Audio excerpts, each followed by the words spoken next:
It's now mid-afternoon on Tuesday, and sadly I could not stay at Game Galaxy all day as I have lots more on my agenda. So I'm driving 20 minutes south to Murfreesboro, Tennessee to hit up some local game stores. And I'm glad I did, too. First up is this store called Game Trader, where they had a huge selection of Xbox stuff for me to search through. They also have their 360 section, separated by which games are backwards compatible, which is a very nice thing to do. Inside their glass case was a TurboGrafx bundle for $200.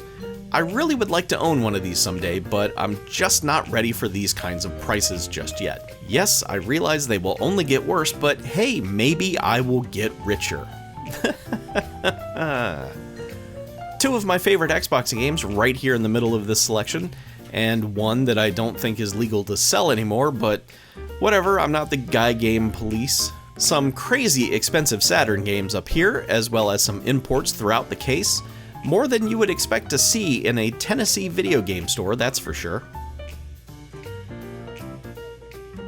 Lots of old school cartridges back here that in retrospect I wish I'd looked through more in depth. I gotta get better at making lists of what I have and what I'm looking for. But I left Game Trader with a stack of 10 more games for the Xbox 360 collection, a couple of which were free because, well, I'm not sure why. They just said they would give me some of the cheaper ones for free. I'll take it. I am getting pretty close to a full set now, and also another digital pinball game for that collection.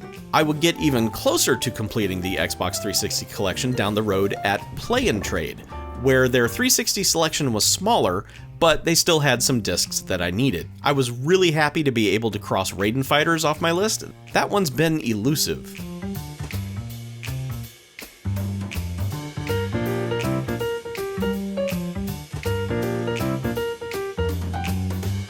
The main reason that I didn't spend all day back at Game Galaxy, though, was because here in Murfreesboro, a mere 20 minutes away, is another arcade, specifically Flashback Arcade.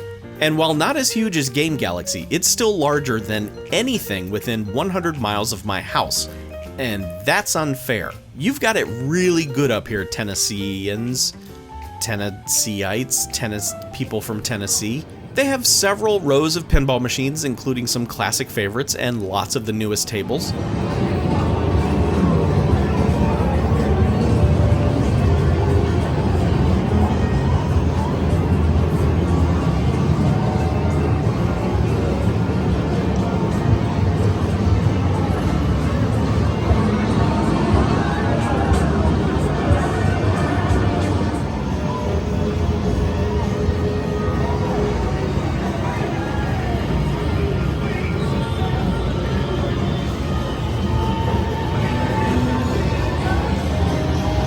Here's another AC/DC. I'm going to spend some time on this one as well.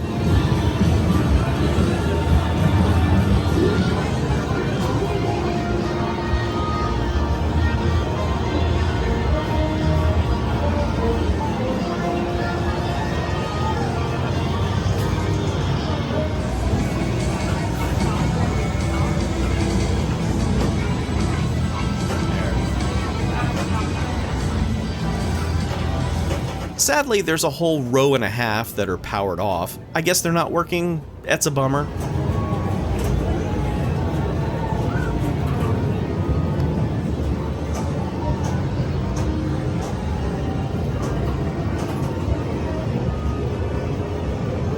But there's still lots to do here, because this is more of a classic arcade than a pinball arcade, though, as the rest of the building is just crammed full of old school arcade games. I'm going to start in the back and work forward a bit. Here's a row of classic games,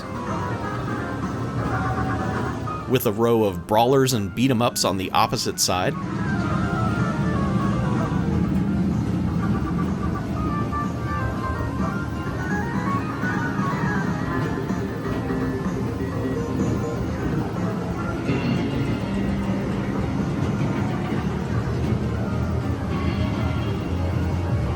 I probably need to check out this 4-player Dungeons & Dragons game now that I've seen it at both arcades today.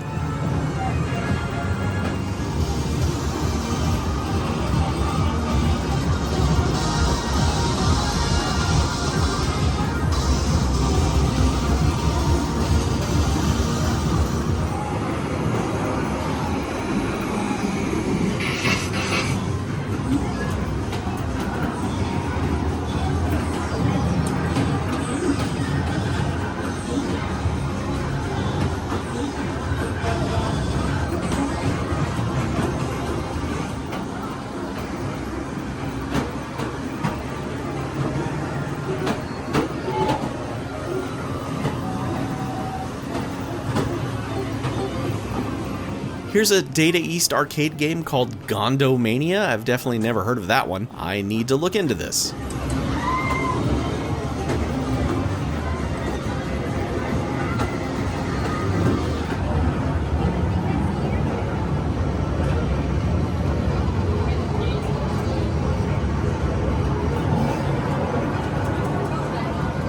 Hey, buddy.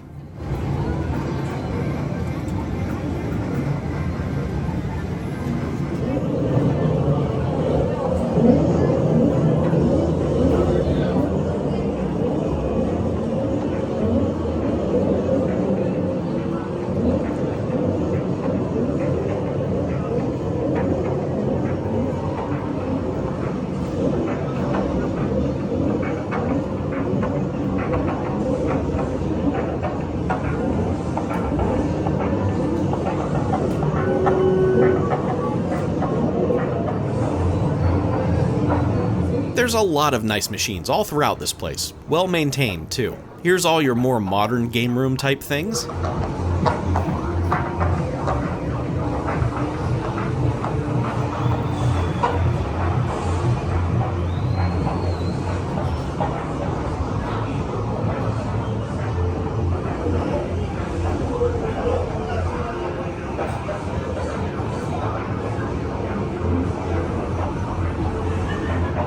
There's a whole Pac-Man section here, including the rare pinball video game hybrid Baby Pac-Man. They did not have the Bally Pac-Man pinball machine though, but that's fine because I've rarely ever seen that thing in good shape. Now, something might have caught your eye as I scanned past it in one of these shots, and it took me a minute to realize it myself. At the start of one of these rows is a Williams machine called Star Rider. This is a very rare Laserdisc game that was barely released to arcades back in 1984. I thought I went back and shot a lot more footage of it, but it looks like I only took photos. Anyway, this thing jumped out at me because of a 1980s horror movie that I reviewed called Blood Rage that was also shot in my hometown.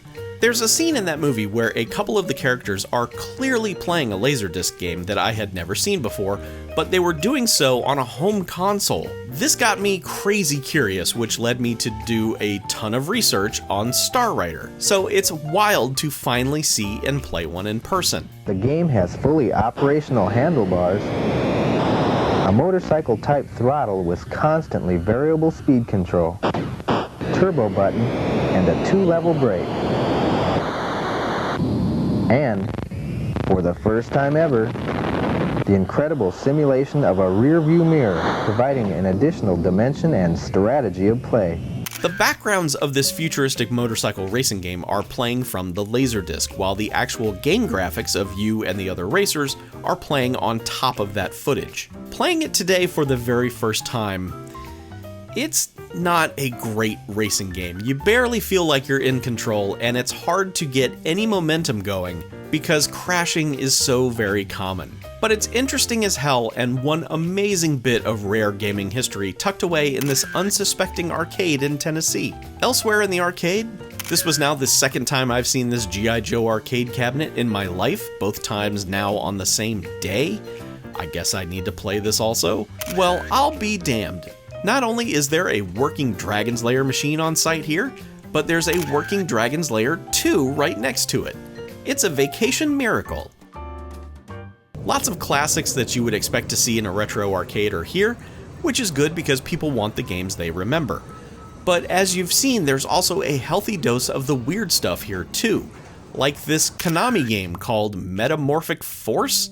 The heck is this? I guess a lot of the 90s stuff I'm seeing wasn't as widely distributed as arcades were winding down, because every game I've been perplexed by today has been a cabinet from the 90s. Of course, I'm giving Flashback a recommendation if for some reason you're unable to go 20 minutes north to Game Galaxy, but hey, there's plenty of fun to be had here too. Plus, someone inside has this goofy-ass sticker on their car. Of course, I asked about t-shirts, and again the answer was sorry, no shirts. So, this plan of being a walking billboard for all my favorite pinball arcades in the southeastern United States is not working out at all.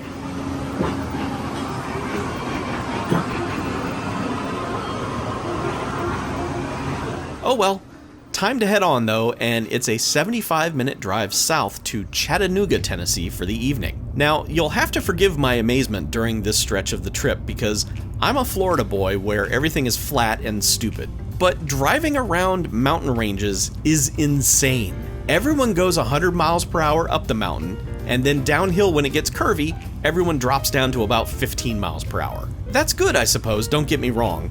It just feels very unusual. And they've got these dirt ramps in case you're a big rig and you've lost your brakes. That must be fun. Again, it makes sense. I'm not mocking the concept, but just holy hell, can you imagine? Also, it is wild to be driving at cloud level. Seriously, I'm driving through clouds. What the shit, planet Earth? You're weird. Get out of here with that. Clouds. Turning on my wipers to wipe away clouds. I'm getting into Chattanooga pretty late, and so there are only a couple of stores open that I can get crossed off the list. First up is the third Second and Charles, which has a pretty large game section, thankfully. I will peruse these.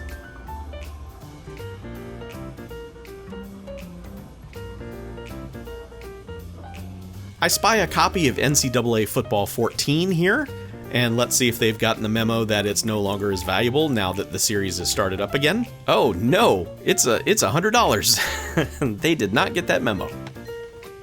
In the glass case, they've got a cool boxed copy of Gyrus for the 2600 that I wouldn't mind having at some point in the future, as well as a unique gaming find. This copy of Zombie Dinos for the Philips CDI, which, as you know, is the system I'm looking to collect for. Yes, I want this, but I do not $60 want this. Complete copies on eBay sell for less than $40, and even that is more than I would want to spend, so I'm gonna pass. I didn't pass on this Hot 360 game that I needed to cross off the list though, as well as this Top Gun game for the PlayStation 1 that I grabbed, despite most likely being terrible.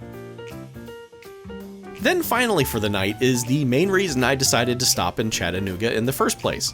This two-story used media store called McKay's that has old electronics and books and games and movies, you know. It's about an hour before closing here on a random weeknight, and it is hectic inside. I don't understand. There are people everywhere, which is making it hard to both casually browse, and it is especially hard to film in here. So I don't have much to show, but I did come away with a few martial arts movies, which was the primary reason I wanted to come. I knew they had a dedicated martial arts media section, and it did not disappoint.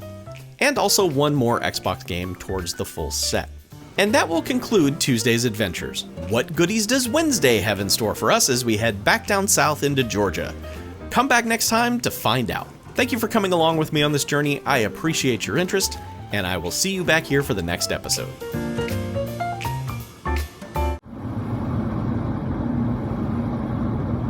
Toots! Toots! Gotta go to Toots, y'all.